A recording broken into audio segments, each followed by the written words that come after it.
ډېر زیات مبارکي او تحسین وایم او خوشحاله یم چې داسې یو کار یې کړی دی چې بیخي یو انقلابي قدم دی د تحریک حیثیت لري. دا دوه ټکي چې ما وویل نو دا مې هسې نه دي ویلي انقلابي قدم او د تحریک حیثیت. د هغې پس منظر داسې دی چې ساحل صاحب موږ پېژنو چې د خپل زلمیتوب نه هغه ټوله پښتونخوا د خپل شعر او فن په حواله فتح کړې ده.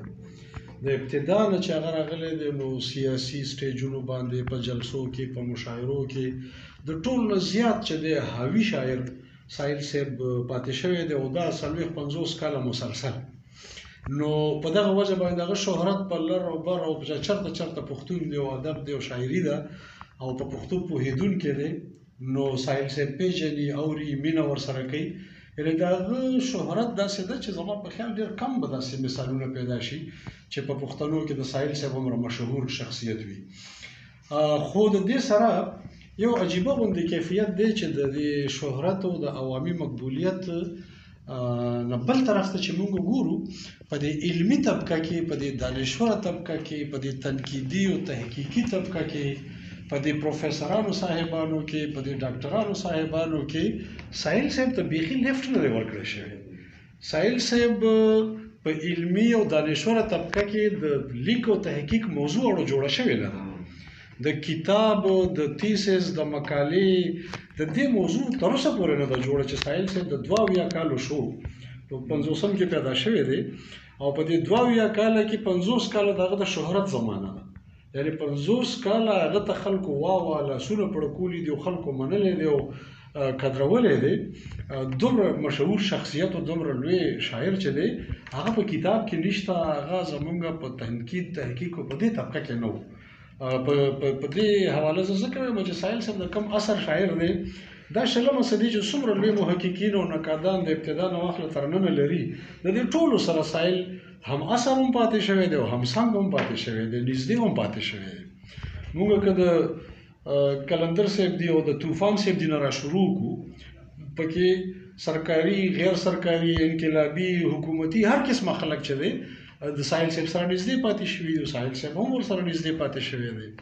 ما چېرته په ساحل صاحب باندې د تقویم الحق کاکا خیل د پریشان خټک د عقاب خټک د کلندر مومند د مراد شینواري د لطیف وهمي د مهدي شاه باچا د یو لوی فهرست دی.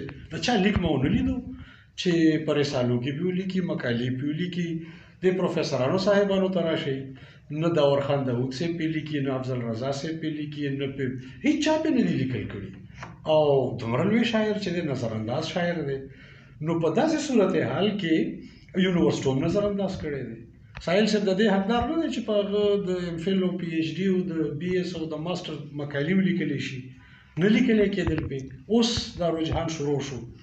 یو طرف ته دا چې د هغه سره نشستونه شوي دي. د وروستی نشست ټول نه لوی عبدالله جان عابد صاحب په ادب کور کې کړی دی چې ډېر درناوی ورکړی دی. د هغه نشستونو مواد هم لا تر اوسه نه دي راجمع شوي چې هغه په کتابي شکل کې چاپ شي.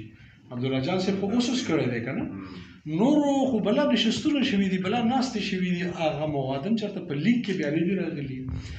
نو زه د دې حیات سواتي دې قدم ته انقلابي ځکه وایم چې حیات سواتي صاحب کم از کم یو لیست یو فهرست خو په دې کتاب کې محفوظ کو چې د اجمل خټک غوندې سړي نه په زور هغه بیمار و.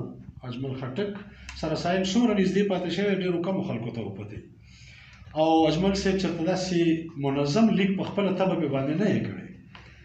حیات سواتي صاحب چې دی شاید د خط په ذریعې ورنه لیک غوښتی دی هغه ورته وایي چې څه به ولیکم اگر چې په خپل لیک کې بار بار دا وایي چې نشم لیکلی خو بیا هم ډېرې خبرې کړي دي اجمل صاحب.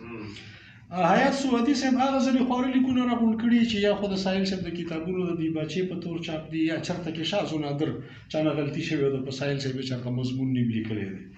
په دې کې د برق صاحب لیکل شته د بشر نوید شته او د ځینې نورو خلکو شته چې څه پکې زاړه دي او څه نوي دي.